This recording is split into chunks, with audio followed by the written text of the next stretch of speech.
Praise the lord. ప్రభు అయిన యేసుక్రీస్తు నామములో మీ అందరికీ నా హృదయపూర్వకమైన వందనాలు.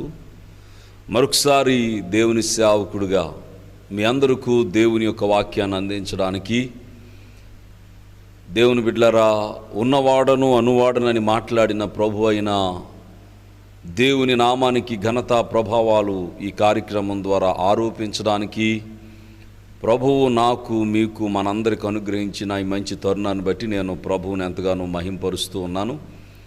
ఈ కార్యక్రమం అంతటి ద్వారా దేవుని నామం మహింపరచబడినట్లు ప్రార్థన చేసుకుందాం.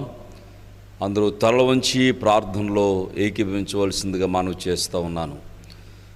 సర్వశక్తి కృపా సమృద్ధి కలిగిన మా దేవా ప్రభువా, నీ పరిశుద్ధ నామానికి వందనాలు, స్తోత్రాలు. గడిచిన దినాలు, గడిచిన కాలము నీ సజీవ రెక్కల చాటున మమ్మను భద్రపరిచి మీరు మాకు అనుగ్రహించినటువంటి క్షేమస్థితికై అనేక వేల వందనాలు, స్తుతులు, స్తోత్రాలు చెల్లిస్తూ ఉన్నాను. ఆశ్చర్యకరుడవు, నిన్ను నమ్మిన వారి జీవితంలో అద్భుతాలు, ఆశ్చర్యాలు చేయగలిగినటువంటి శక్తి సంపన్నుడవు. అందుకే నేను స్తుతించుచున్నాము. ప్రభా, మమ్మల్ని మీరు దృష్టించండి. ఈ ప్రత్యేకమైన సమయంలో నిన్ను ఆరాధన చేయడానికి మేము సిద్ధపడి ఉన్నాము. ఆత్మతో సత్యముతో నిన్ను స్తుతించి ఆరాధించడానికి ప్రభా మేము ఈ సమయమును కేటాయించుకొని నీ వైపు కొనులెత్తి చూస్తూ ఉండగా, ఆరాధనకు యోగ్యుడవు, స్తుతికి పాత్రుడు అయిన నీవు మా స్తుతులను గైకొనుమని ప్రభువా, జరుగుతున్న ఈ కార్యక్రమం అంతటి ద్వారా మీ నామాన్ని మహింపరుచుకునమని వేడుకుంటూ ఉన్నాము. మేము చేయు ప్రార్థనల ద్వారా నీకు మహిమ, మేము పాడే పాటల ద్వారా నీకు మహిమ.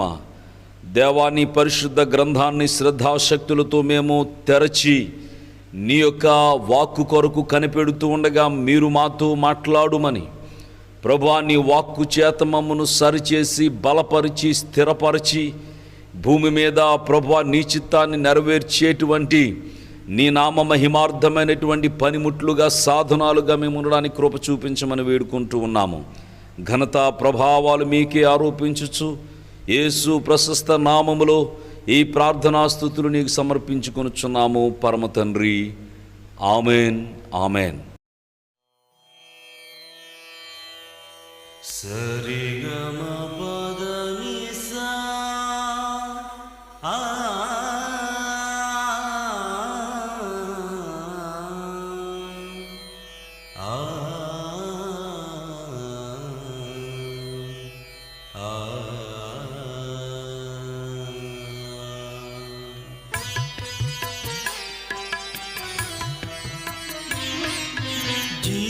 జీవదాతయేసు మృత్యుంజయుడు పరమందునున్నాడు మహిమాన్వితుడై. జీవదాతయేసు మృత్యుంజయుడు పరమందునున్నాడు మహిమాన్వితుడై. నా పాప శాపములను తానే భరించెను, పాప ఫలిత మరణమును ఓడించి గెల్చెను. పరమునాను చేర్చ తిరిగి రానయ్యున్నాడు జీవదాతయేసు మృత్యుంజయుడు పరమందునున్నాడు మహిమాన్వితుడై.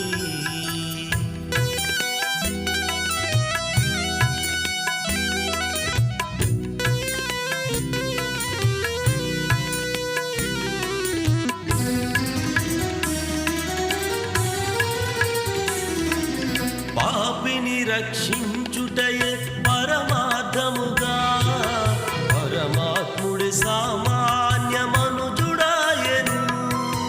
పాపిని రక్షించుటయే పరమార్థముగా పరమాత్ముడి సామాన్య మనుజుడాయెను.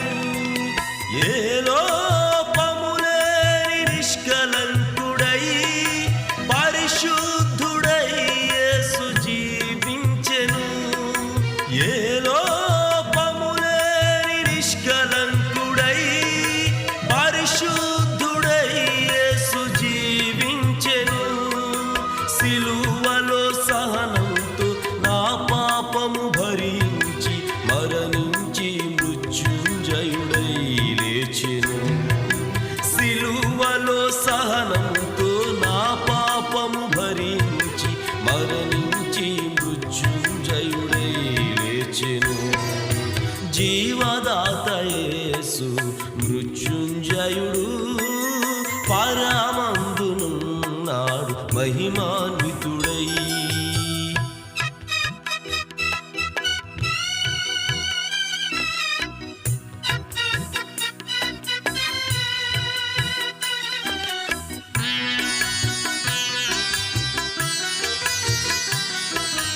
నేనుండు స్థలమున మీరుండులాగున మీ కొరకై స్థలము సిద్ధపరచ వెళ్ళుచున్నాను.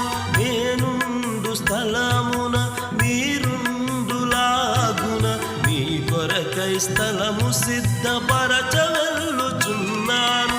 ఏ రీతిని వెళ్ళుదునో ఆ రీతినే మరల తిరిగి వస్తానని యేసు చెప్పెను. ఏ రీతిని వెళ్ళుదునో ఆ రీతినే మరల తిరిగి వస్తానని యేసు చెప్పెను.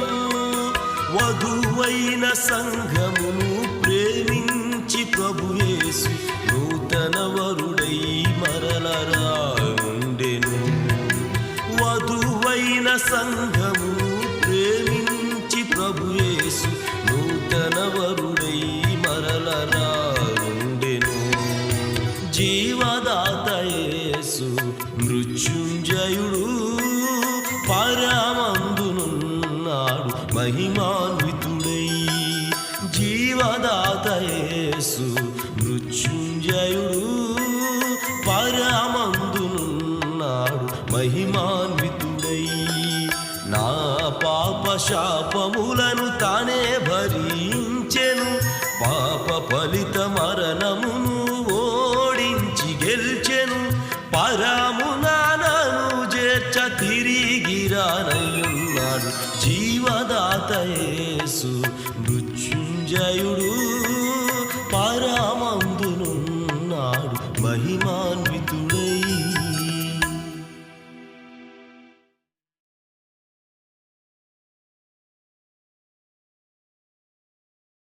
దేవుని వాక్యాన్ని చదువుకుందాం ప్రియులరా.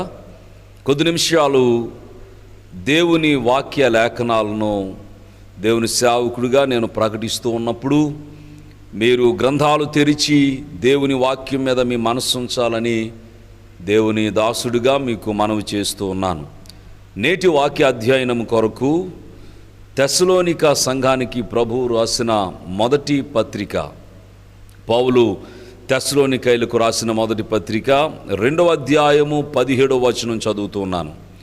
సహోదరులారా, మేము శరీరమును బట్టి కొద్ది కాలము మిమ్మును ఎడబాసి ఉన్నను, మనస్సును బట్టి మీ దగ్గర ఉండి మిగుల అపేక్షతో మీ ముఖము చూడవలెనని మరి ఎక్కువగా ప్రయత్నము చేసితిమి. దేవుడు తన పరిశుద్ధ వాక్యాన్ని మన వినికిడిలో దీవించునుగాక. ఆమెన్. దేవుని బిడ్డలారా, తెస్సలోనిక సంఘానికి పౌలు రాసినటువంటి ఈ మాటలు ఎంతో సందర్భ సహితంగా మనకు కనబడుతూ ఉన్నాయి. పౌలు తెస్సలోనిక సంఘానికి స్థాపకుడై ఉన్నాడు. 2వ సువార్త ప్రచార ప్రయాణంలో పౌలు తెస్సలోనిక సంఘాన్ని దర్శించడం జరిగింది. ఈ తెస్సలోనిక పట్టణంలో 3 వారములు అతడు ఉండి సువార్తను ప్రకటించడం ద్వారా అక్కడ అనేకులు సువార్తను విశ్వసించినటువంటి వారై వారుకున్నటువంటి పాత సాంప్రదాయాలకు స్వస్తి చెప్పి ప్రభువైన యేసును తమ సొంత రక్షకునిగా అంగీకరించి వారు క్రైస్తవులుగా మార్చబడ్డారు. నిజమైన ద్రాక్షవల్లి అయిన యేసుతో అంటుకట్టబడ్డారు. ఈ విషయాలు అపోస్తలుల కార్య గ్రంథంలో 17వ అధ్యాయములో మొదటి వచనము నుంచి మనము కొన్ని విషయాలు ధ్యానం చేస్తే, వైద్యుడైన లూకా తన 2వ పత్రిక అయినటువంటి ఈ అపోస్తలుల కార్య గ్రంథంలో ఈ చక్కటి విషయాలు వ్రాయడం జరిగింది. వారు అపింపోలి అపోల్లోనియా పట్టణముల మీదుగా వెళ్ళి తెస్సలోనికకు వచ్చిరి. అక్కడ యూదుల సమాజ మందిరం ఒకటి ఉండెను. గనుక పౌలు తన వాడుక చొప్పున సమాజపు వారి యొద్దకు వెళ్ళి క్రీస్తు శ్రమపడి మృతులలో నుండి లేచుట ఆవశ్యకమనియు, నేను మీకు ప్రచురము చేయు యేసే క్రీస్తయున్నాడనియు లేఖనములలో నుండి దృష్టాంతములనెత్తి విప్పి చెప్పుచు వారితో 3 విశ్రాంతి దినములు తర్కించుచుండెను. వ్రాయబడిన వాక్యంలో ఫుట్ నోట్లో రాయబడింది, 3 వారములు తెస్సలోనిక పట్టణములో ఉండి అతడు యేసే క్రీస్తని అనేకమైనటువంటి లేఖనాలను వారికి ఎత్తి చూపుతూ అద్భుతమైన విధానంలో సువార్త ప్రకటించాడు. ప్రియులారా, పౌలు తెస్సలోనిక పట్టణంలో సువార్త ప్రకటించినందువలన దేవుని నామము ఎంతగానో మహిమపరచబడి సమాజములో సాంఘికంగా ఎంతో ఉన్నతమైనటువంటి స్థితిలో ఉన్నటువంటి వారు రక్షింపబడ్డారు. బహుశా పౌలు సువార్త ప్రకటించిన పట్టణాలన్నిటిలో కంటే కూడా ఈ తెస్సలోనిక పట్టణములో ప్రజల నుంచి అద్భుతమైనటువంటి స్పందన దొరికి ఒక ఘనమైనటువంటి సంఘ స్థాపన జరిగింది అనే విషయాన్ని ఈ లేఖనాలను బట్టి మనము గమనించవచ్చు. గనుక పౌలు పడినటువంటి సువార్త పని కొరకైనటువంటి ప్రయాస వ్యర్థం కాలేదు. కానీ అనేకులు వారి పాత సాంప్రదాయాలను విడిచిపెట్టి మారు మనసు పొంది దేవునిని వారు అంగీకరించి దేవుని కొరకు జీవించడానికి వారెంతగానో ఇష్టపడ్డారు. ఈ తెస్సలోనిక సంఘములో లేకపోతే తెస్సలోనిక పట్టణంలో పౌలు సువార్త ప్రకటిస్తూ ఉన్నప్పుడు అక్కడ యాసోను అనేటువంటి ఒక వ్యక్తి ఈ పౌలును శీలను చేర్చుకొని వారికి ఆతిథ్యం ఇచ్చినట్లుగా ఈ అపోస్తుల కార్యగ్రంథము 17వ అధ్యాయము 5వ వచనములో వ్రాయబడి ఉంది. గనుక యాసోను అనేటువంటి ఇతడు దేవుని పేరట సువార్త ప్రకటించడానికి వచ్చినటువంటి అపోస్తలులను చేర్చుకొని 3 వారాల పాటు ఆ పట్టణంలో సువార్త ప్రకటించడానికి ఎంతగానో సహకరించాడు. ప్రియులారా, యాసోను అనేటువంటి ఇతడు అపోస్తలులకు ఇచ్చిన ఆశ్రయాన్ని బట్టి ఆ పట్టణంలో కొంతమంది సువార్త వ్యతిరేక భావాలతో ఉన్నటువంటి వారు అల్లరిగా దొమ్మిగా ఈ యాసోనును తీసుకుని వెళ్ళి అక్కడ ఉన్నటువంటి పెద్దల ఎదుట నిలవబెట్టి అతనిని శిక్షించడానికి అతనిని చాలా ఇబ్బంది పెట్టినప్పటికీ కూడా ఆ పట్టణంలో ఉన్నటువంటి అధికారులైనటువంటి వారు యాసోనును విడుదల చేయడం, అలాగే ఆ రాత్రికాల సమయంలో పౌలును శీలను వారు బెర్యాకు పంపించడం అనేటువంటి విషయాలు 16వ వచనంలో 10వ వచనంలో వ్రాయబడి ఉండటాన్ని మనం చూస్తూ ఉన్నాం. గనుక బెరయా అనేటువంటి ఈ ప్రాంతానికి వెళ్ళడానికి ముందుగా 3 వారాలు తెస్సలోనిక పట్టణంలో సువార్త ప్రకటిస్తూ ఉన్నటువంటి ఈ భక్తులైనటువంటి పౌలు శీలలకు యాసోను ఆశ్రయమిచ్చి అతడు ఎంతగానో తన భక్తిని చాటి చెప్పుకున్నాడు. ఈ యాసోను అనేటువంటి మాటకు గ్రీకు పదంలో యెహోషువ అనేటువంటి మాటకు ప్రతిగా గ్రీకు యొక్క తత్వశాస్త్రాల్లో యేసు అనేటువంటి మాటకు ప్రతిగా వాడబడినటువంటి యాసోను అనేటువంటి ఈ మాట, జాసన్ అనేటువంటి మాట ఎంతో సుప్రసిద్ధమైనటువంటి మాట. ఈ యాసోను దేవుని బిడ్డలకు ఆశ్రయం ఇచ్చిన వాడుగా ఉండడం మాత్రమే కాకుండా పౌలు సువార్త ప్రకటిస్తూ ఉన్నప్పుడు పౌలుతో పాటుగా తన సమయాన్ని గడిపి దేవుని పరిచర్య చేయడములో ఎంతగానో సహకారిగా నిలిచినట్లుగా ఉండటాన్ని బట్టి రోమా పత్రిక 16వ అధ్యాయము 21వ వచనములో రాయబడినటువంటి మాట, నా జతపని వాడగు తిమోతి, నా బంధువులకు లూకియా, యాసోను, సోసిపత్రు అనువారు మీకు వందనములు చెప్పుచున్నారు అని రోమా సంఘానికి వ్రాస్తూ ఉన్నటువంటి పత్రికలో పౌలు, తిమోతి, లూకియా అలాగే సోసిపత్రు అనేటువంటి వారి పేర్లతో పాటుగా యాసోను పేరు కూడా ప్రస్తావించడం జరిగింది. ప్రియులారా, పరిశుద్ధ గ్రంథం చెప్తా ఉంది, ఎవని పేరైనా జీవ గ్రంథములో వ్రాయబడకపోతే వాడు అగ్నిగుండంలోనికి నెట్టివేయబడతాడు అని.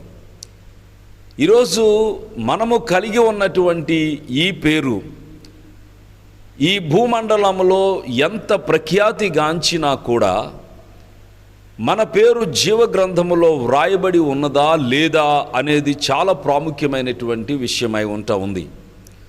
ఒకానొక దినమందు గ్రంథాలు తెరవబడతాయి. భూమి మీద ఉన్నటువంటి ప్రతి మనిషి చేసినటువంటి క్రియలను బట్టి తీర్పు తీర్చబడుతుంది. ఆ తీర్పులోనికి ఎవరు వస్తారంటే, ఎవరి పేరైతే జీవగ్రంథమందు వ్రాయబడి ఉండదో వారు తీర్పులోనికి రాగలుగుతారు. ప్రియులారా, ప్రభువును సొంత రక్షకునిగా అంగీకరించి జీవగ్రంథములో తమను భద్రం చేసుకున్నటువంటి వారు తీర్పులోనికి రారు అనే ఒక అద్భుతమైన విషయాన్ని తెలియచేయడానికి నేను ఎంతగానో సంతోషిస్తూ ఉన్నాను. ఎందుకు అనంటే, ప్రియులారా, జీవగ్రంథమందు తమ పేరును భద్రం చేసుకున్నటువంటి వారు యేసును తమ సొంత రక్షకునిగా అంగీకరించి వారు ప్రార్థించుటయందు, సువార్త ప్రకటించుటయందు వారి సమయమును గడుపువారై ఉన్నారు. ప్రార్థించుటలో ప్రియులారా ఉన్న అనేకమైనటువంటి అంశాల్లో ఒకటి పాపపు ఒప్పుకోలు. ప్రార్థించడానికి దేవుని సన్నిధిలోనికి మనం వెళ్తాము, మోకరించి ప్రభు వైపు కనులెత్తి చూస్తాము. అంటే ప్రార్థనలో ఏకాగ్రత కొరకు మన శరీర సంబంధమైన కన్నులు మూసుకున్న వారముగా మనం కనబడుతూ ఉన్నప్పటికీ కూడా మన ఆత్మ సంబంధమైన నేత్రము తెరవబడిన వారమై మనోనేత్రముతో ప్రభువును చూచే ప్రయత్నంలో మనం ఉంటూ, ప్రియులారా, ఆయన నామాన్ని ఉచ్చరిస్తూ ఉన్నప్పుడు పరిశుద్ధమైన ఆ పవిత్ర నామాన్ని ఉచ్చరించడానికి కావలసిన యోగ్యత మనకు లేదని, అట్టి అర్హత మనకు లేదని మనకు మనమే గ్రహించుకున్నటువంటి వారమై పాపక్షమాపణ కొరకు ప్రభువును అడుగుతాము. పాపక్షమాపణ పొంది ప్రభు సన్నిధిలో మనం ప్రార్థన చేయాలి. గనుక పాపక్షమాపణ కావాలి అని ప్రభువును అడిగే ప్రతి వారిని ఆయన క్షమించే మనసున్నటువంటి దేవుడు. ప్రియులారా, ఈ లోకంలో క్షమాపణ అనేది ప్రియులారా ఒక అద్భుతమైనటువంటి విషయము. కానీ స్నేహితుల మధ్య, బంధుమిత్రుల మధ్య, ప్రియులారా, భూమి మీద ఏ ఇద్దరు వ్యక్తుల మధ్య చాలా కొరతగా మనకు కనబడేటువంటి అంశము క్షమాపణ. చాలామంది తన సహోదరుడు, తన స్నేహితుడు, తన బంధువు, ఎదటివాడు ఒక చిన్న తప్పు చేస్తే కూడా ఆ పొరపాటును క్షమించలేక వారి మధ్య ఉన్నటువంటి స్నేహభావాలను పోగొట్టుకుని, అంతకుముందేమో ప్రాణ స్నేహితులు, కానీ తరువాత కాలంలో ఒకరిని ఒకరు బ్లేమ్ చేసుకుంటూ ఉంటారు, ఒకరిని గురించి ఒకరు చెడ్డ మాటలు, చెడ్డ సాక్ష్యాలు చెబుతూ ఉంటారు. అవకాశం ఉంటే ఎదుటి వాడిని తీవ్రంగా నష్టపరచడానికి ప్రయత్నిస్తూ ఉంటారు. ఇలాగూ మనుష్యుల మధ్య ఉన్నటువంటి ప్రేమలు పగలుగా మారిపోవడానికి కారణం వారు ఎదుటి వారిని క్షమించలేకపోవడం. దయచేసి దేవుని సేవకుడిగా నేను చెప్తున్నటువంటి విషయం ఏంటి అనంటే, మనుష్యుల మధ్య ఉండేటువంటి స్నేహము, ప్రేమానురాగాలు, మమతానుబంధాలు అనేవి చాలా విలువైనవి. నేను యేసును నా సొంత రక్షకునిగా అంగీకరించాను అనే మాట నిజమైతే, ముందుగా మనము ఎదటి వారిని క్షమించడం అనే దాన్ని మనము తప్పనిసరిగా అలవరుచుకోవలసిన వారమై ఉన్నాం. ప్రార్థన చేసేటప్పుడు ప్రియులారా, ప్రభువు మీరు ఇలాగూ ప్రార్థన చేయమని ప్రభువు నేర్పిన ప్రార్థనలో మా ఎడల అపరాధము చేసిన వారిని మేము క్షమించి ఉన్న ప్రకారము మా అపరాధములను క్షమించుము అని ప్రార్థించడం ప్రభువు మనకు నేర్పించాడు. మనము ప్రభువుని క్షమించండి క్షమించండి అని అడుగుతూ ఉంటాం.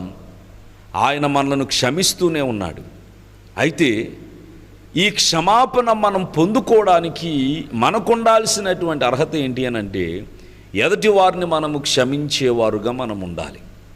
ఒకసారి మనలను మనం పరీక్షించుకుందాం. క్షమించే అద్భుతమైనటువంటి గుణాన్ని మనము కలిగి ఉంటున్నామా? ప్రభువు మనకు ఒక మంచి అధికారాన్ని ఇచ్చారు. మీరు ఎవరి పాపములు క్షమిస్తారో అవి వారికి క్షమించబడతాయి. మీరు ఎవరి పాపములు నిలిచి ఉండనిస్తారో వారి పాపములు నిలిచి ఉంటాయి అన్నాడు. కాబట్టి ప్రభు యొక్క చరిత్రను మనం చూస్తూ ఉన్నప్పుడు అనేకుల పాపాలు ఆయన క్షమించాడు, అంత మాత్రమే కాకుండా యావత్ మానవాళి యొక్క పాపముల నుంచి వారిని విడిపించడం కొరకు వారి పాప భారమును ఆయన తన మీద వేసుకుని లోక పాపాలను మోసుకుని పోయే గొర్రె పిల్లగా ఆయన పాపక్షమాపణ అనుగ్రహించిన వాడై ఉన్నాడు. గనుక యేసుక్రీస్తు అనేటువంటి మాటలు మనకు వినబడగానే యావత్ ప్రపంచానికి మనసులో కలిగే భావం ఏంటంటే ఆయన పాపక్షమాదాత, ఆయన పాపక్షమాదాత, ఆయన క్షమించడానికి సిద్ధ మనసు కలిగినటువంటి దేవుడు అని.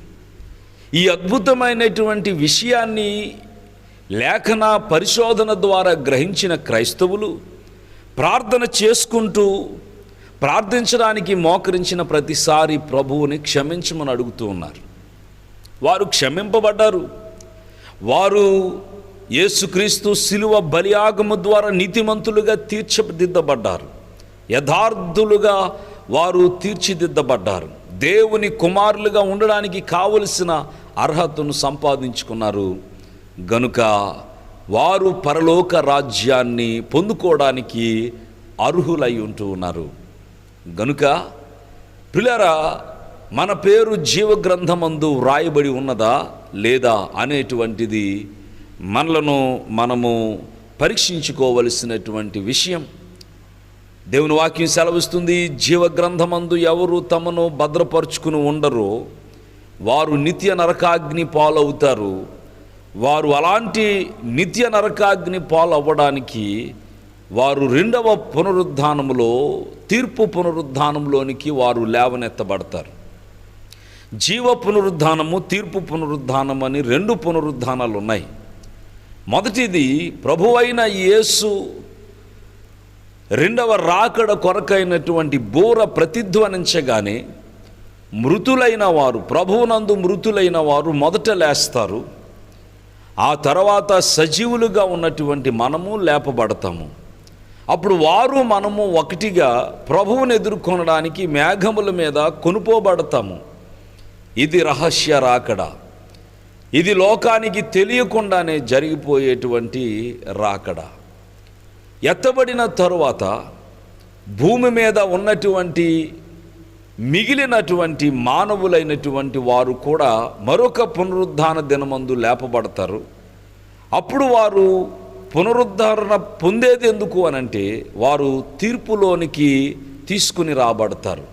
వారి క్రియలను బట్టి, వారి అతిక్రమాలను బట్టి, సత్యానికి వ్యతిరేకంగా వారు ధైర్యము చేసి నిలవబడిన దాన్ని బట్టి, సువార్తను ఆటంకపరిచిన దాన్ని బట్టి వారు న్యాయపు తీర్పులోనికి తీసుకొని రాబడి వారి క్రియలను బట్టి వారు నరకాగ్నిలోనికి నెట్టివేయబడతారు.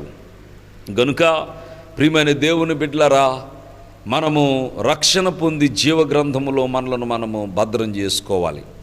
వాక్యంలో యాషోను అనేటువంటి పేరు మరలా వ్రాయబడుతూ ఉండడము మనము గమనించినప్పుడు, అతడు దేవుని సేవకులకు, అపోస్తలులకు ఆశ్రయాన్ని కలిగించి సువార్త ప్రకటనలో ముందుకు సాగిపోతూ ఉన్నటువంటి వారితో కలిసి అతడు ప్రయాణము చేసిన వాడుగా ఉండటాన్ని దేవుని యొక్క వాక్యములో మనము గమనించవచ్చు. ప్రియులారా, ఈ తెస్సలోనిక సంఘానికి పౌలు రాసినటువంటి ఈ పత్రిక క్రీస్తు శకం 50-54 మధ్య కాలములో ఇది వ్రాయబడడం జరిగింది. ఈ పత్రికలో ముఖ్య అంశము క్రీస్తు యేసు రెండవ రాకడ అని మనము చెప్పవచ్చు. ఈ మొదటి అధ్యాయములోను, రెండవ అధ్యాయము, 3, 4, 5 అధ్యాయాల్లోనూ కూడా ప్రభువైన యేసుక్రీస్తు రెండవ రాకడ ప్రస్తావించబడింది. మొదటి అధ్యాయం 10వ వచనములోను, రెండవ అధ్యాయము 19వ వచనములోను, 3వ అధ్యాయము 13వ వచనములోను, 4వ అధ్యాయములో 13 నుంచి 17 వరకు వ్రాయబడిన మాటల్లోను, 5వ అధ్యాయములో మొదటి 4 వచనాల్లోనూ ప్రభువైన యేసు క్రీస్తు రాకడ ప్రస్తావించబడింది. గనుక ఈ మొదటి తెస్సలోనిక పత్రికలో ప్రాముఖ్యమైన అంశము ఏది అనంటే ప్రభువైన యేసు క్రీస్తు రాకడ. నిజమే, ఈ చివరి దినాల్లో భూమి మీద సజీవులుగా ఉంటున్నటువంటి మనకు రాకడను గూర్చినటువంటి సందేశాలు ఎంతో అవసరం. ఈ లోకము అశాశ్వతమైనది. ఈ లోకములో పిల్లరా విశ్వాసి తను ఎంతకాలం జీవించినప్పటికీ కూడా అతడు మనస్సులో కలిగి ఉన్నటువంటి నిశ్చయత ఈ లోకము దాని నటన గతించిపోతూ ఉన్నాయి. గనుక పరలోక రాజ్యమే స్థిరమైనది అనేటువంటి విషయాన్ని మనము గమనించాలి. భూమి మీద చూడండి ఎలాంటి దుర్వార్తలు మనకు వినబడుతున్నాయో, ఎంతటి సమస్యాత్మకమైన పరిస్థితులు కనబడుతూ ఉన్నాయో. మానవ జాతి భయంతో, ఆందోళనతో, కలవరంతో దినాలను గడుపుతూ ఉన్నటువంటి పరిస్థితి చాలా స్పష్టంగా మనకు కనబడుతూ ఉంది. గనుక ఈ లోకములు ఎలాంటి పరిస్థితులు కనబడుతున్న ప్రతిసారి విశ్వాసులైనటువంటి వారు తమ హృదయంలో అనుకుంటారు, నిజమే, ఈ లోకము పిల్లలు చాలా భయంకరమైనది, మనం ఈ లోకాన్ని విడిచి పరలోకానికి వెళ్ళవలసి ఉన్నాము అని పరలోక రాజ్యములో చోటు సంపాదించుకోవడం కోసం విశ్వాసులు ఎంతో త్యాగపూరితమైనటువంటి భక్తి మార్గాన్ని ఎన్నుకున్నారు. ఈ లోకం శాశ్వతమైనది కాదు. అందుకనే అబ్రహాము, ఇస్సాకు, యాకోబులను గురించి మనం చూస్తే వారు వాగ్దాన దేశములో ఉన్నప్పటికీ కూడా భూమి మీద యాత్రికులము, పరదేశులమై ఉన్నామని వారు గ్రహించి వారు గుడారాల్లో నివసించారు. దేవుడు దేనికి శిల్పకారి అయి ఉన్నాడో పునాదులు కలిగిన ఆ పట్టణం కొరకు నిరీక్షించాడు. దేవుని బిడ్డలారా, మీరు పరలోక రాజ్యం కొరకు ఎదురు చూస్తూ ఉన్నారా? నేడో రేపో ప్రభు అయిన యేసు రాబోతున్నాడు అనేటువంటి అద్భుతమైనటువంటి విషయాన్ని మీరు ఎరిగి ఉన్నారా అని దేవుని సేవకుడిగా మీ ముందు ఒక ప్రశ్న నేను ఉంచుతూ ఉన్నాను. పౌలు తన 2వ మిషనరీ క్యాంపులో ఈ తెస్సలోనిక పట్టణాన్ని దర్శించి సువార్త ప్రకటించి 3 వారాలు అక్కడ అనేక మంది హృదయాలలో సత్యమును ప్రకాశింపచేసి ప్రభు అయిన యేసు వైపు వారిని త్రిప్పి అక్కడ ఒక సంఘాన్ని స్థాపించి మరలా ముందుకు సాగిపోతూ వచ్చాడు. పిల్లరా, పౌలు అనేకమైన ప్రాంతాలు తిరుగుతూ సువార్తను ప్రకటిస్తూ ఉన్నటువంటి సందర్భంలో ఇతడు ఏథెన్స్ పట్టణంలో ఉన్నప్పుడు తెస్సలోనిక సంఘాన్ని గురించి ఆలోచిస్తూ ఉన్నాడు. ఈ తెస్సలోనిక సంఘము పిల్లరా ఆధ్యాత్మికంగా ఎంతో పరిపక్వత సాధించినటువంటి సంఘము. 1వ అధ్యాయము 6వ వచనములో వ్రాయబడింది, పరిశుద్ధాత్మ వలన కలుగు ఆనందముతో గొప్ప ఉపద్రవమందు మీరు వాక్యమును అంగీకరించి మమ్మును ప్రభువును పోలి నడుచుకునిన వారైతిరి. పౌలు 1 కొరింథీ పత్రిక 11వ అధ్యాయం 1వ వచనంలో చెప్పాడు, నేను క్రీస్తును పోలి నడుచుకున్న ప్రకారము మీరును నన్ను పోలి నడుచుకోండి అని చెప్పాడు. గనుక ప్రతి విశ్వాసి క్రీస్తును పోలి నడుచుకోవాలి. మరి క్రీస్తు కన్యసుతుడు గనుక, దైవ కుమారుడు గనుక ఆయన జీవిత విధానము చాలా ప్రత్యేకమైంది. ఆయనను పోలి నడుచుకోవడం అనేది రక్తమాంసములు కలిగిన ఒక నరమాత్రుడికి సాధ్యమేనా అనే ధర్మ సందేహం మనలో చాలామందికి కలుగుతుంది. కానీ పౌలు చెప్తున్న సాక్ష్యము, పౌలేమి కన్యసుతుడు కాదు, పౌలు ఏమి యేసుక్రీస్తులాగా ఒక ప్రత్యేకమైనటువంటి జన్మరహస్యం కలిగినటువంటి వాడు కాదు. అయినా కూడా పౌలు ఒక అద్భుతమైన సాక్ష్యం చెప్తున్నాడు. ఏమనంటే, నేను క్రీస్తును పోలి నడుచుకోగలిగాను కాబట్టి నన్ను పోలి మీరు నడుచుకోండి అని చెప్తా ఉన్నాడు. గనుక ఒక మానవ మాతృడు క్రీస్తును పోలి నడుచుకోవడం సాధ్యమే. గనుక మనమందరము యేసు అనుచరులము కావలసి ఉన్నది. గనుక క్రీస్తును పోలి పౌలు నడుచుకుంటే తెస్సలోనిక సంఘాన్ని గురించి సాక్షాత్తు పౌలు చెప్తున్నాడు. ఏమనంటే, మీరు వాక్యమును అంగీకరించారు, చాలా కష్టకాలం ముందు మీరు సత్యాన్ని అంగీకరించారు, వాక్యాన్ని అంగీకరించారు. అంత మాత్రమే కాకుండా మమ్ములను పోలి క్రీస్తును పోలి నడుచుకున్నారు అని వారి గురించి చాలా శ్రేష్టమైనటువంటి మాటలు పౌలు గ్రంథస్థం చేయగలుగుతూ ఉన్నాడు. ప్రియులారా, ఈ తెస్సలోనిక సంఘం యొక్క క్షేమ సమాచారాన్ని తెలుసుకొని రావలసిందిగా పౌలు తిమోతిని తెస్సలోనిక సంఘానికి పంపించాడు. మీరు గమనించినట్లయితే ఈ పౌలు తెస్సలోనిక సంఘాన్ని గురించి కొన్ని ప్రత్యేకమైన విషయాలు రాశాడు. అదేంటనంటే, ఆ సంఘానికి తను దూరంగా ఉండటాన్ని బట్టి, సంఘంతో తనకు కలుగుతున్నటువంటి ఎడబాటును బట్టి అతడు ఎంతో ఆవేదన చెందుతూ ఉన్నాడు. అదే మనం మూల లేఖన భాగంగా చదువుకున్నాం. మొదటి తెస్సలోనిక పత్రిక 2వ అధ్యాయం 17వ వచనంలో, సహోదరులారా, మేము శరీరమును బట్టి కొద్ది కాలము మిమ్మును ఎడబాసి ఉన్నను, మనస్సును బట్టి మీ దగ్గర ఉండి మిగుల అపేక్షతో మీ ముఖము చూడవలెనని మరి ఎక్కువగా ప్రయత్నము చేసితిమి అని. కొద్ది కాలము మీకు నేను దూరంగా ఉండవలసి వచ్చింది. అయితే మానసికంగా నా మనస్సును బట్టి మీకు దగ్గరగా ఉన్నాను. అలాగూ మీకు దగ్గరగా ఉన్నప్పటికీ కూడా ఎంతో అపేక్షతో మీ ముఖాన్ని చూడాలని ప్రయత్నం చేస్తున్నానని చెప్తా ఉన్నాడు. ప్రియులారా, కరోనా వైరస్ వలన సంఘాలుగా కూడుకునేటువంటి అవకాశాన్ని మనము కలిగి లేని పరిస్థితిని బట్టి ఎవరు గృహాల్లో వారు ఉంటూనే మనము ఈ లైవ్ టెలికాస్టింగ్ కార్యక్రమాలు చూస్తూ ఉన్నాం. దేవుని సేవకుడిగా నేను మీకు పూర్తిగా కనుమరుగైపోకుండా సంఘ కాపరిగా మీకు వాక్యోపదేశాన్ని అందిస్తూ, దేవుని వాక్యమనే ఆహారాన్ని మీకు అందిస్తూ ఉండడానికి ప్రభువు నాకు ఇచ్చినటువంటి ఈ చక్కటి అవకాశాన్ని బట్టి నేను ఎంతగానో ఉప్పొంగుతున్న మనసుతో ప్రభువుని స్తుతిస్తూ ఉన్నాను.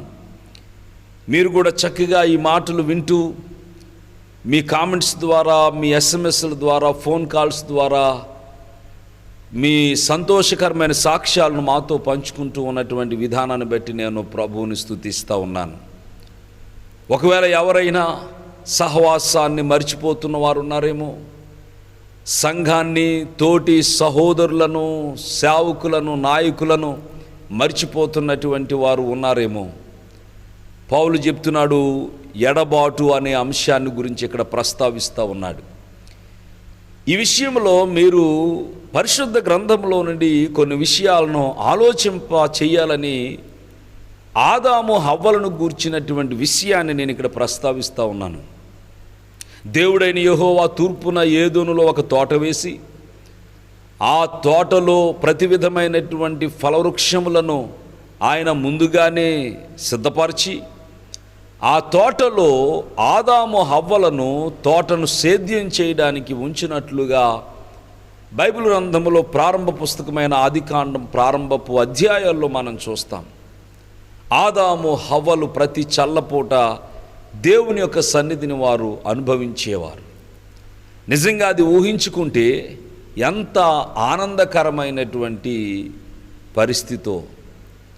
మనం మన స్నేహితులను బట్టో, మన బంధుమిత్రులను బట్టో, అయిన వారిని బట్టో ఎంతగానో సంతోషపడుతూ ఉంటాం. మనకిష్టమైన వారితో మన సమయాన్ని గడుపుతూ ఉండడాన్ని బట్టి మనం ఎంతగానో ఆనందకరమైన పరిస్థితిలో ఉంటాం. మరి సాక్షాత్తు దేవుడే పరమును విడిచి భూలోకములో ఏదెనులో ఉన్న ఆదాము హవ్వల దగ్గరికి వచ్చి వారితో మాట్లాడుతూ, వారితో సంభాషిస్తూ, వారితో సమయాన్ని గడుపుతూ ఉన్నప్పుడు ఆదాము హవ్వలు కలిగి ఉన్నటువంటి ఆ మహిమ సంబంధమైన అనుభవము ఎంత ఉన్నతమైనదో వర్ణింపశక్యం కాదు. కానీ ఒక దినాన వారు ప్రభు యొక్క ఆజ్ఞను అతిక్రమించి దేవుడు చెయ్యవద్దు అని చెప్పినటువంటి ఆ ఫలాన్ని వారు తిని ఆజ్ఞను అతిక్రమించిన వారై ఏదోను వనంలో నుంచి నెట్టివేయబడ్డారు. దేవునికి వారు దూరం అయిపోయారు. ఇప్పుడు వారి యొక్క అనుభవం ఏంటి అని అంటే, వారు మహిమ వస్త్రాలను ధరించినటువంటి వారు దిగంబరులుగా మారిపోయారు. ఏదైనా వనములో దేవుని సహవాసాన్ని వారు కలిగి ఉంటూ ఉన్నప్పుడు వారికి కన్నీరు లేదు, వారికి వ్యాధి లేదు, శాపగ్రస్తమైన పరిస్థితి లేదు, ఆకలి లేదు, మరణం లేదు, నరకం లేదు. కానీ ఏదైనా వనములో నుంచి నెట్టివేయబడిన తర్వాత ఇవన్నీ వారికి సంక్రమించినాయి. వారు కష్టపడి చెమటోర్చి పని చేయాల్సి వచ్చింది. వారు కష్టార్జితమైనటువంటి ఆహారాన్ని వారు తినాల్సి వచ్చింది. వారు కన్నీటి బాధలను ఎదుర్కోవలసి వచ్చింది. వారు పాపఫలితమైన శాపాన్ని అనుభవించవలసి వచ్చింది. వారు చివరికి మరణాన్ని పొందుకోవలసి వచ్చింది. ఈ విషయాలను చదువుతూ ఉన్నప్పుడు బైబిల్ పాఠకుడి హృదయంలో తప్పనిసరిగా ప్రతివారి హృదయంలో ఒక సందేహం కలుగుతుంది. అదేంటి అనంటే, అసలు ఏదేను తోటలో ఆ వృక్షాన్ని వేసినవాడు దేవుడే కదా. ఆ వృక్షము ఉండటాన్ని బట్టి, ఆదాము తినడాన్ని బట్టి అతడు ఆజ్ఞను అతిక్రమించిన వాడై దేవునికి దూరమైపోయాడు కదా. అసలు దేవుడు ఆ తోటలో ఆ చెట్టును వెయ్యకుండా ఉంటేనే బాగున్ను కదా, ఆ ఆజ్ఞను ఉంచకుండా ఉంటేనే బాగున్ను కదా అనేటువంటి ఆలోచన చాలామందిలో కలుగుతూ ఉంటుంది. ఈ కరోనా కాలంలో చాలామంది విద్యార్థులకి ప్రియరా పరీక్షలు జరగకుండానే పై తరగతులకు విద్యార్థులను ప్రమోట్ చేస్తూ ఉన్నారు. ఇంకా కొంతమందికి పరీక్షలు జరుగుతాయో జరగవో అనేటువంటి సందిగ్ధ స్థితి ఉంది. బహుశా చాలామంది అసలు పరీక్షలు లేకుండా ఉంటేనే బాగున్నేమో అని కోరుకుంటారేమో. కానీ పరీక్ష ఉండటం ద్వారా ఎవడు యోగ్యుడో ఎవడు అర్హుడో అనే విషయం తెలుస్తుంది. పిల్లరా, పరీక్ష లేకుండా నామమాత్రంగా కాలేజీకి వెళ్ళి చదువుకొని వచ్చి ఇంజనీరింగ్ పూర్తి అయిపోయిందండి, నేను బ్రిడ్జిలు కట్టేస్తాను, బిల్డింగ్లు కట్టేస్తానంటే ఏమైనా ఉంటాయంటారా? అసలు పరీక్షలు లేకుండానే వారి జ్ఞానం ఎంతో తెలియబడకుండానే ఒక ఆయన వైద్యుడైపోయి వైద్యం చేసేస్తాను అని అంటే ఆ వైద్యం పొందుకునేటువంటి పేషెంట్స్ ఏమైనా బ్రతికి బట్టకడతారంటారా? కాబట్టి యోగ్యత అనేది కనపరుచుకోవడం కోసం పరీక్ష అనేది చాలా అవసరం. భక్తుల జీవితాన్ని మీరు ఎవరి జీవితాన్ని అయినా పరిశీలించండి. దేవుడు వారి యోగ్యతను తెలుసుకోవడం కోసం పరీక్షించాడు, పరిశోధించాడు. వారు ఆ పరిశోధనలో తమ యోగ్యతను రుజువుపరుచుకోగలిగారు. గనుక ఏదేను వనములో చెట్టు వేయడాన్ని బట్టి, దానిని తినొద్దు అనే ఒక ఆజ్ఞ ప్రభు ఉంచడాన్ని బట్టి, వారిని పరీక్షించడాన్ని బట్టి మనము ప్రభువుని తప్పుపట్టడానికి ఎంత మాత్రము వీలు లేదు. ప్రియులారా, అన్ని సందర్భాల్లోనూ కూడా దేవుని యొక్క ప్రేమను మనం పరిశుద్ధ లేఖనాల్లో చూడగలగాలి. ప్రభు యొక్క ప్రేమ ప్రతి పరిస్థితిలో మనకు చాలా స్పష్టంగా కనబడగలుగుతుంది. గనుక ఎడబాటు కలిగింది, ఎడబాటు కలుగుతుంది అనే విషయం ప్రభువు ముందుగా ఎరిగిన వాడై ఉన్నాడు.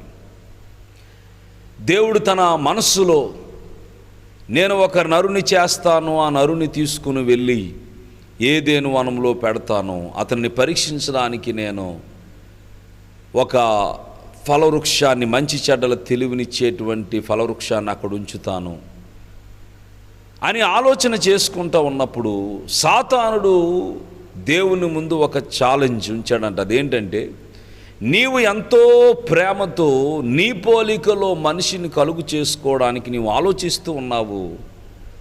నీ ఆలోచన నీకెంతో గంభీరంగా ఉండొచ్చు, కానీ నీవు కలుగు చేసుకునేటువంటి మనిషి నీకు చెందకుండా చేస్తాను అని ఆది నుంచి దేవుని పనిని పాడు చేయడానికి ప్రయత్నాలు చేస్తూ ఉన్నటువంటి సాతానుడు ఒక ప్రణాళిక సిద్ధం చేసుకున్నాడు.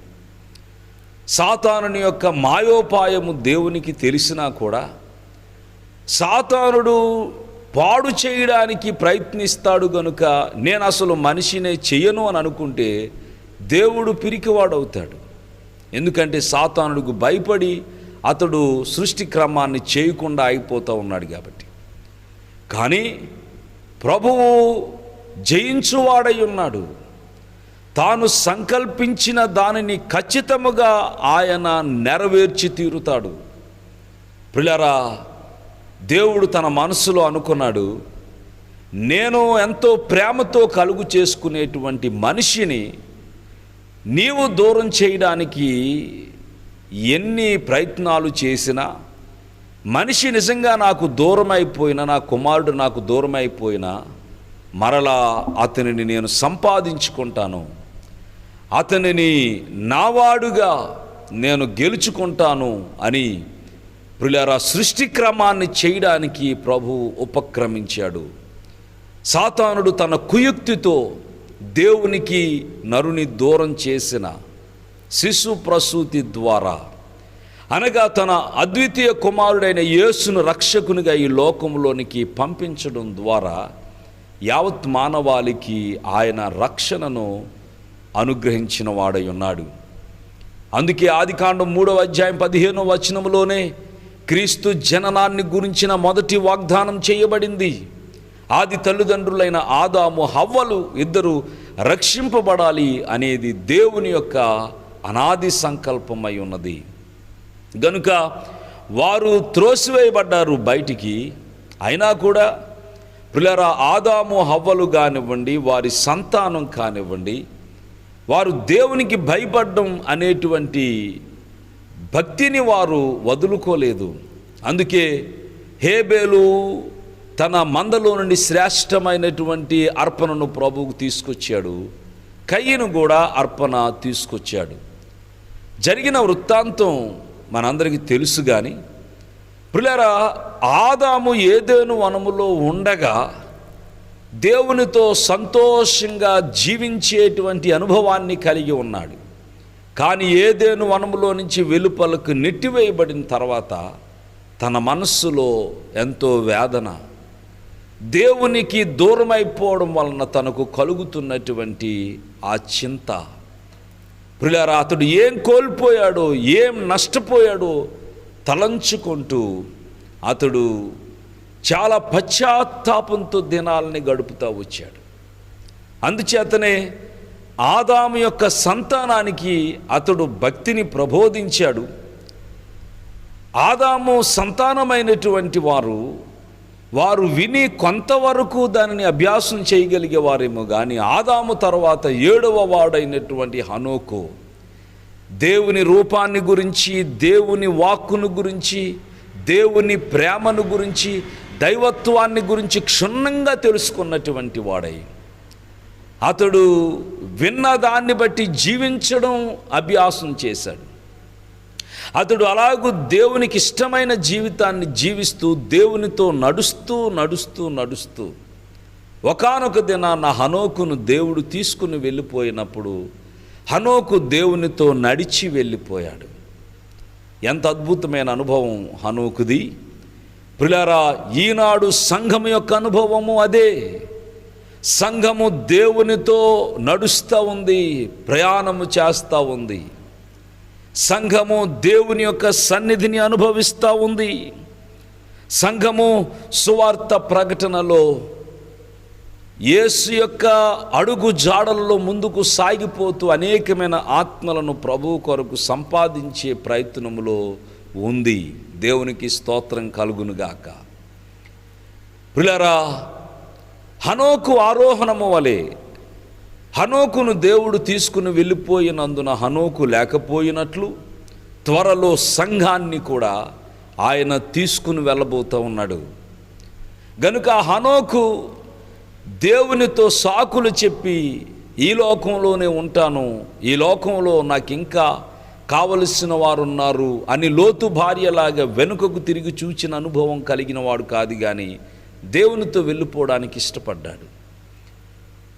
భక్తుని యొక్క హృదయంలో ప్రభు యొక్క పిలుపు అందుకోవడానికి, లేకపోతే క్రీస్తు 2వ రాకడలో ఈ లోకంలో నుంచి నేను ఎత్తబడాలి అనేటువంటి ఆలోచన కలిగి ప్రభు రాకడ కొరకు ఎదురు చూస్తూ ఉన్నాడు.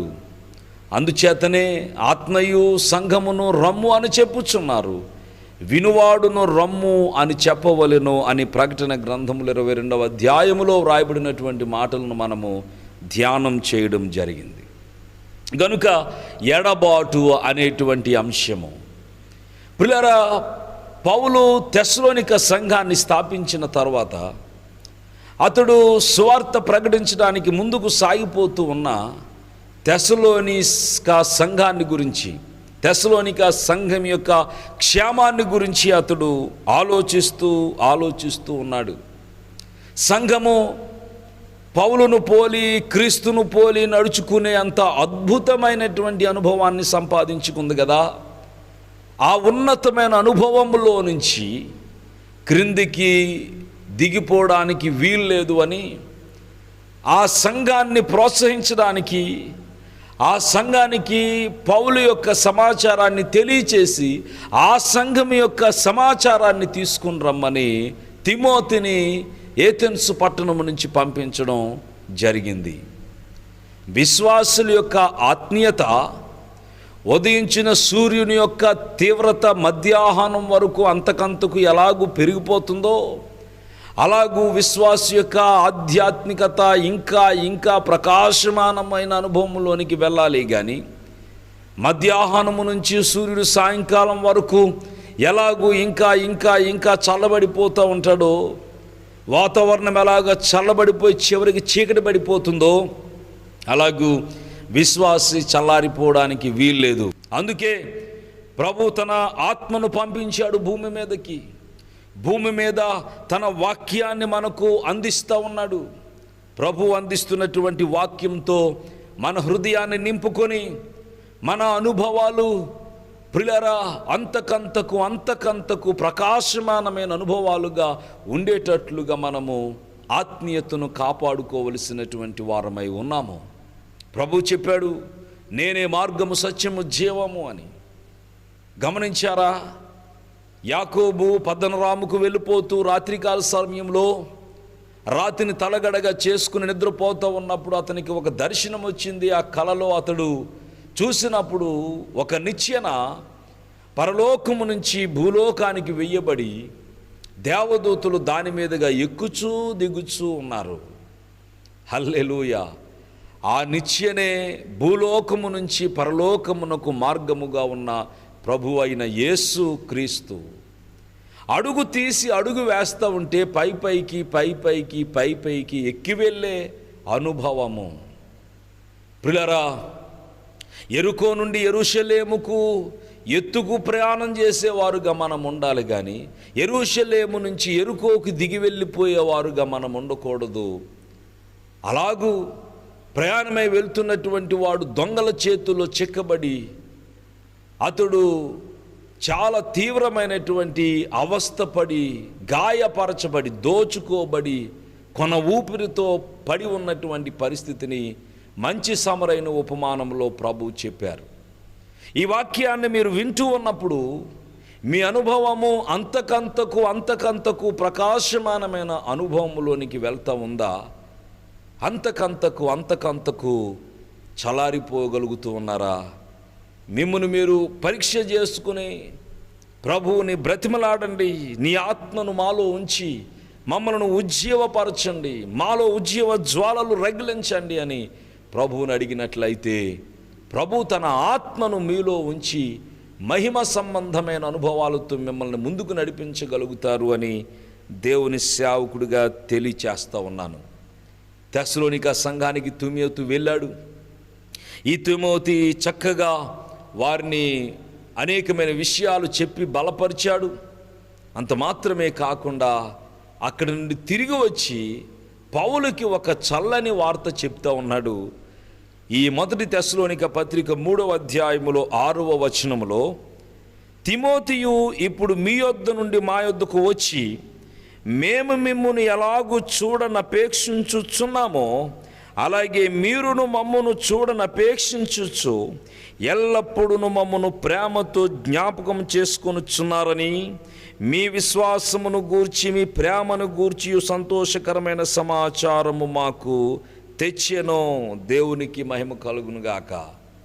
పౌలుకు తిమోతి తీసుకొచ్చినటువంటి సమాచారం ఏంటంటే, పౌలా, నీవు తెస్సలోనిక సంఘాన్ని చూడాలని ఎంత తహతహలాడిపోతూ ఉన్నావో, నీవు తెస్సలోనిక సంఘం కొరకు ఎలాగూ ప్రార్థనతో నిరీక్షిస్తూ ఉన్నావో, తెస్సలోనిక సంఘ విశ్వాసులు కూడా మిమ్మును చూడాలని వారు అపేక్షతో ఎల్లప్పుడూ ప్రేమతో మిమ్మల్ని జ్ఞాపకం చేసుకుంటున్నారు అనేటువంటి మాట ప్రియ దేవుని బిడ్డలారా తెస్సలోనిక సంఘాన్ని గురించి పౌలుకు తిమోతి చెప్పగలుగుతూ ఉన్నాడు.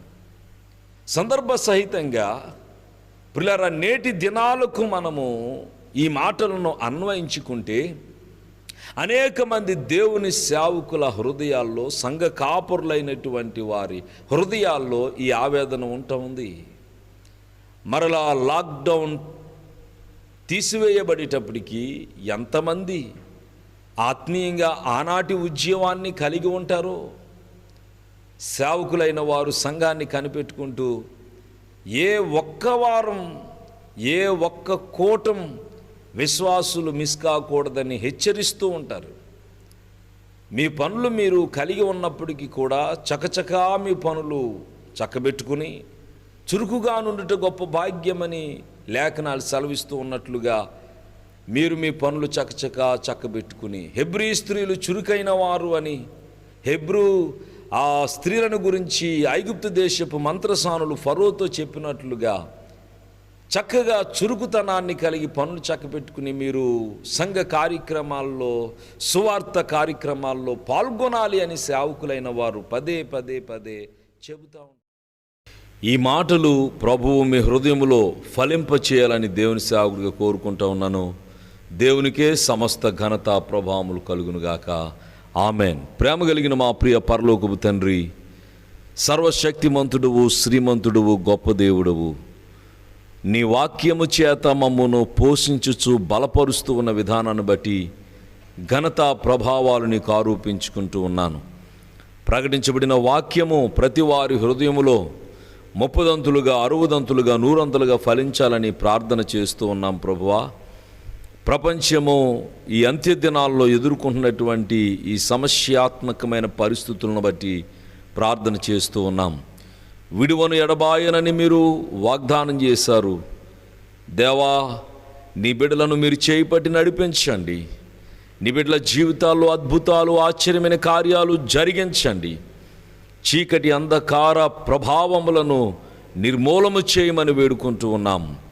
పరిశుద్ధాత్మ వెలుగులో ప్రతివారు ముందడుగు వెయ్యాలని, ప్రతివారు జయించిన వారుగా వారి ముందు ఉంచబడుతున్నటువంటి ప్రతి పరిస్థితిలో గెలుపొంది నీ నామానికి మహిమను ఆర్భటించడానికి కావలసిన శక్తి సామర్థ్యాలు దయచేయమని ప్రార్థన చేస్తూ ఉన్నాను. ప్రతివారి కనుల బాష్ప బిందువులను తొడవండి. ప్రతివారి బ్రతుకులలో నెమ్మది, సమాధానము దయచేయండి. ప్రతివారి హృదయాలోచనలకు కార్యసిద్ధిని కలుగ చేయండి. ఈ ప్రార్థనలో బిడ్డలు ఏకీభవిస్తూ ఉన్నప్పుడు వారి మనస్సులలో తలంపులకు మీరు జయమును, జవాబును దయచేసి నడిపించమని ప్రార్థన చేస్తూ ఉన్నాం. దేవా, మా ప్రియులలో ఏ ఒక్కరూ విడిచిపెట్టబడకుండా మేమందరము అక్షయమైన అనుభవాలతో, ఇదిగో పెండ్లి కుమారుడు అనేటువంటి మాట వినబడగానే మేము నిన్ను ఎదుర్కొనేటువంటి సిద్ధపాటు, యోగ్యత మాకు దయచేయమని ప్రార్థన చేస్తూ ఉన్నాం. రక్షణ లేని ఇతరులందరి కొరకు ప్రార్థన చేస్తున్నాం. మా గ్రామాల్లో, మా రక్త సంబంధులలో నాయనా, మా దేశంలో రక్షణ లేని వారందరూ ఉన్నారు. అందరూ అంతటా మారు మనసు పొందడానికి ప్రతి వారిలో కార్యమును జరిగించండి నాయన. దేవా, ప్రతి వారికి నిన్ను నీవు బయలుపరుచుకొని ప్రభువా, వారు నీ తట్టు తిరుగునట్లుగా మీరు కృప చూపించమని ప్రార్థన చేస్తూ ఉన్నాం. సేవకులను, సంఘాలను బలపరచండి. ప్రతి క్రైస్తవ కుటుంబములో గొప్ప ఉజ్జీవాన్ని రగిలించండి. యేసు ప్రశస్త నామములో వినయముతో అడిగి వేడుకొనుచున్నాం పరమ తండ్రి. Amen, amen. తండ్రి దీవెన, కుమారుని కృప, పరిశుద్ధాత్మ అన్యోన్య సహవాసము ఇప్పుడెల్లప్పుడు సదాకాలము తోడుగా ఉండి నడిపించును గాక. Amen, amen, amen. మీ అందరికీ మా హృదయపూర్వకమైన వందనాలు. ప్రభు కృప తోడై నడిపించును గాక. ఆమెన్. Praise the lord.